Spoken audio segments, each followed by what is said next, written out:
Why are federal and state drug trafficking laws complex? Imagine trying to follow a map that has two different sets of roads, each with its own rules and signs. That's similar to how federal and state drug trafficking laws work. They are separate systems that sometimes overlap, making the legal landscape tricky to navigate. Federal laws cover larger operations that cross state borders or involve international trafficking.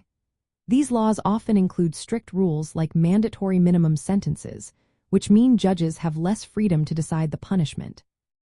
Federal agencies like the Drug Enforcement Administration have broad powers to investigate and arrest, focusing on big drug networks that threaten national security. State laws, on the other hand, deal with smaller local drug crimes. These laws vary a lot from one state to another. For example, some states might have harsher penalties for certain drugs, while others are more lenient.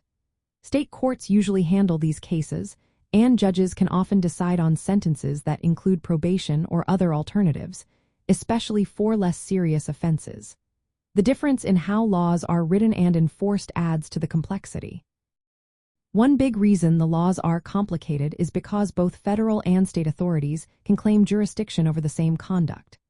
If someone is caught selling drugs within one state, federal prosecutors might still get involved if the operation crosses state lines or involves large quantities. This overlap can lead to decisions about whether to pursue charges in state court or federal court, depending on how big the operation is or how serious the offense appears. Another factor is the classification of drugs. Some substances like marijuana are illegal federally but might be legal or decriminalized in certain states. This discrepancy can make it confusing for defense attorneys and judges when deciding on charges and sentences. Federal law tends to treat drug trafficking more harshly, with longer prison terms and higher fines, while state laws might offer more flexibility. Enforcement resources also play a role.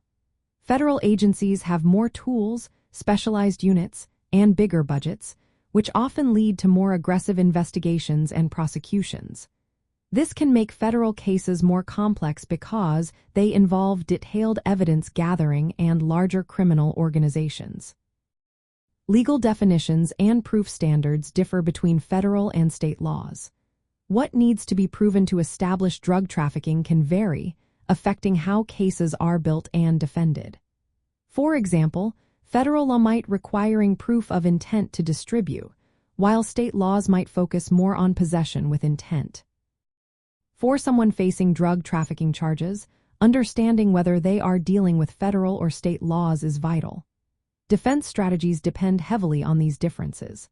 A lawyer must analyze the case carefully to decide the best approach, considering jurisdictional issues, potential penalties, and the specific laws involved. Sometimes, a person might face charges in both courts, which makes the situation even more complicated. In the end, the complexity of these laws comes from the different priorities, rules, and resources of federal and state systems. Knowing how they work together helps in building a strong defense and understanding what to expect in court.